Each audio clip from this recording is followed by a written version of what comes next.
Good morning students. हम लोग अपने चैप्टर 11 का क्वेश्चन 5 तक कंप्लीट कर चुके हैं। इसके बाद हमें सीखना है डबल कॉलम कैश बुक। अब आपके सामने डबल कॉलम कैश बुक का मैं इलस्ट्रेशन 6 ले रही हूँ, जो मैं आपको प्रैक्टिस कराऊंगी। इसके बाद आप लोग क्या करेंगे, सेम क्वेश्चन नंबर 6 है आपके प्रैक्टिकल क्वेश्चंस का, जो आप प्रैक्टिस करेंगे। ठीक है, तो यहाँ पे देखिए क्या बोला जा रहा है, enter the following transaction in the cash book बनानी है with cash and bank column. With cash and bank column मतलब यहाँ पे देखिए date particular LF cash bank. यहाँ पर अभी तक हमने कैश अकाउंट बनाया था, अब हमें बैंक अकाउंट बनाना है। Then date particular LF cash bank. ठीक है, मीन्स जो LF के बाद एक कैश कॉलम था उसमें हमें एक कॉलम और ऐड करना है जिसका नेम होगा बैंक कॉलम। तो ये डबल कॉलम कैश बुक कहलाएगी कैश एंड बैंक के साथ। ठीक है, तो अब यहाँ पर आप देखिए क्वेश्चन के अंदर जो कैश ट्रांजैक्शंस हैं वो मैं ऑलरेडी पुट कर चुकी हूँ, और जो बैंक ट्रांजैक्शंस हैं वो मैं आपको बताऊँगी कि कैसे पुट करनी है। ठीक है, तो यहाँ पर कैश इन हैंड है 4000, कैश एट बैंक है 12000।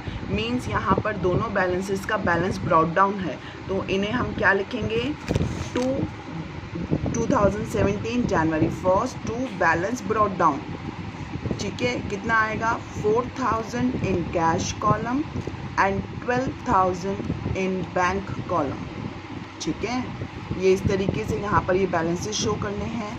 इसके बाद जो जनवरी 4 है सेल्स की एंट्री है, हो जाएगी 13,200 से 2 सेल्स आ जाएगा।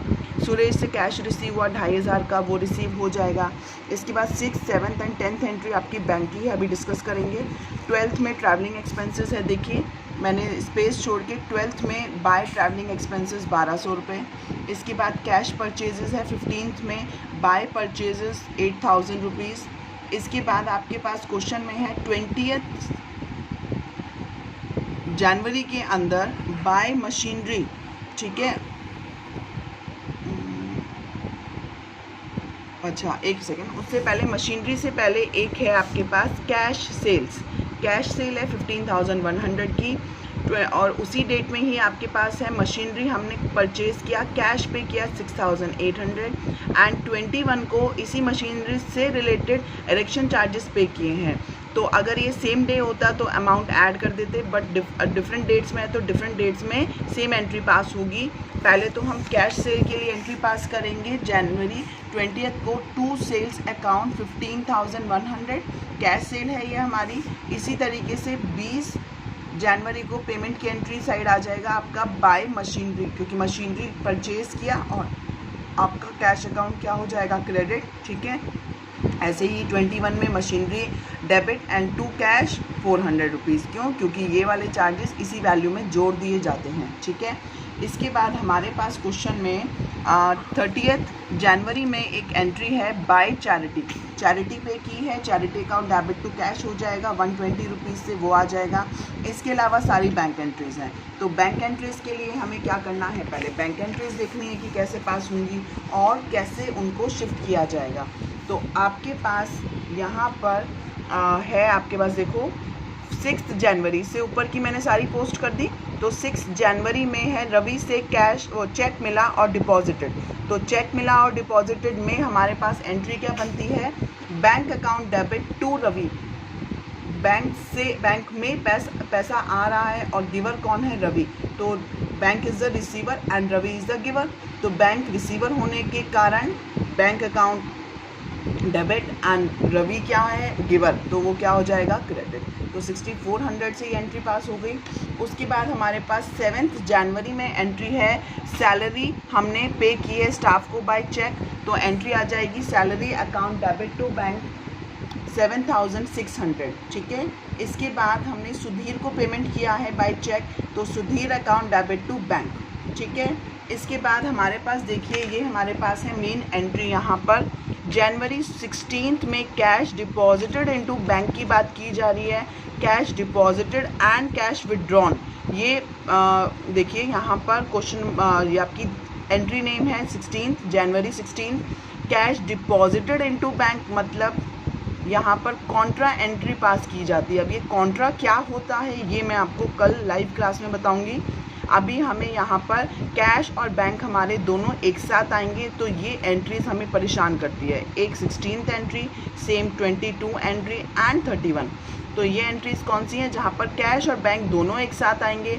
अब हम एक ही अकाउंट बना रहे हैं दोनों का, 2 कॉलम के साथ, तो इन एंट्रीज को पास करने में थोड़ा सा कंसंट्रेशन चाहिए होता है। तो कैश डिपॉजिटेड इनटू बैंक कितना किया है 10,000।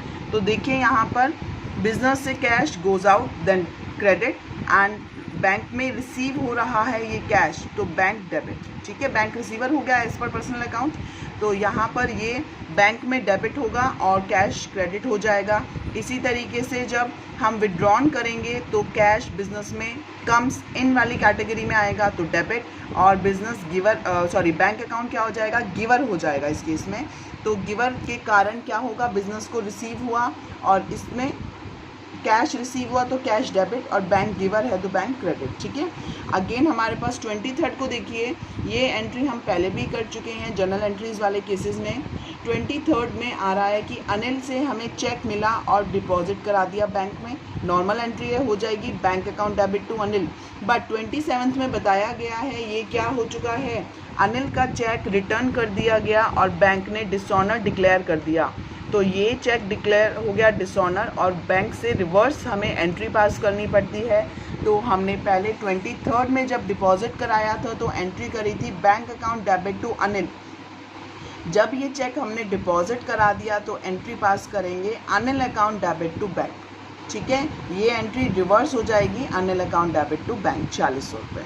ठीक है, उसके बाद हमारे पास कंप्यूटर की एंट्री आ रही है जो हमने परचेज़ किया था 28 जनवरी को। तो यहाँ पर देखिए purchase a computer paid by cheque, computer ख़रीदा और पेड बाय चेक है। तो अब आप यहाँ पर 28 जनवरी में एंट्री क्या पास करेंगे, computer account debit to bank में। आप यहाँ पर कंप्यूटर के प्लेस पे ऑफिस इक्विपमेंट भी मेंशन कर सकते हैं और कंप्यूटर भी परचेज कर सकते हैं, कोई इशू नहीं है। तो computer account debit 8,000 and to bank account 8,000। ठीक है, इसके बाद आपके पास है 31 के अंदर 30th एंट्री में तो चैरिटी टू कैश हो गया, और यहाँ पर पेड इनटू बैंक के अंदर क्या होगा, विड्रॉन किया है हमने, तो यहाँ पर भी आपकी एंट्री आ जाएगी पेड इनटू बैंक, मतलब बैंक में डिपॉजिट हुआ। ठीक है, तो यहाँ पर बैंक रिसीवर और कैश बिजनेस से गोज आउट, तो यहाँ पर एंट्री हो जाएगी आपकी bank account debit to cash. ठीक है, तो ये जो एंट्रीज हैं इनको हमें पास आउट करना है हमारे डबल कॉलम कैश बुक के अंदर। तो देखिए कैसे पास होंगी। ये एंट्री आपके पास जनवरी 6 की बैंक। अब पहले जब हम कैश की एंट्री करेंगे तो हमें इसे कैश अकाउंट मानना है, जब हम बैंक एंट्री करेंगे तो इसे बैंक अकाउंट मानना है। तो अब जब हम इसे बैंक अकाउंट मानेंगे तो हम यहाँ पर एंट्री कैसे करेंगे, बैंक डेबिट, तो बैंक के डेबिट साइड में क्या आ जाएगा, टू, किस कारण बैंक डेबिट हुआ है, रवि के कारण। तो रवि का अमाउंट कहाँ आएगा, कैश कॉलम में थोड़ी आएगा, बैंक में है ना, तो बैंक कॉलम में हम शो करेंगे 6400। ठीक है, क्योंकि रिसीव हुआ है, बैंक में रिसीव हुआ है। यहाँ पर रीज़न लिखना है, बैंक अकाउंट के डेबिट साइड में टू रवि 6400। क्लियर है। ऐसे ही नेक्स्ट एंट्री है जनवरी 7 में salary account debit to bank. तो यहाँ पर क्या होगा, बैंक क्रेडिट है तो क्रेडिट साइड आ जाएगा जनवरी 7 को बाय सैलरी अकाउंट, कितने से, कैश में नहीं आएगा, 7600 रुपीज़ आएगा बैंक कॉलम में, जहाँ नहीं आएगा वहाँ डैश डाल देंगे। ठीक है, नेक्स्ट है सुधीर को पेमेंट किया। ठीक है, अब ये भी क्या है, सुधीर को पेमेंट, बैंक क्रेडिट है तो बाय बैंक के क्रेडिट साइड में आ जाएगा आपके पास बाय सुधीर। रीज़न क्या है, सुधीर को पेमेंट करने का। तो 10th जनवरी को एंट्री आएगी बाय सुधीर, और पेमेंट कहाँ से होगा, बैंक कॉलम से। बैंक कॉलम में हम दिखा देंगे 5000 रुपीज़ पेमेंट टू सुधीर। ठीक है, इसके बाद मेरे पास है एंट्री 16th जनवरी को। ठीक है, यहाँ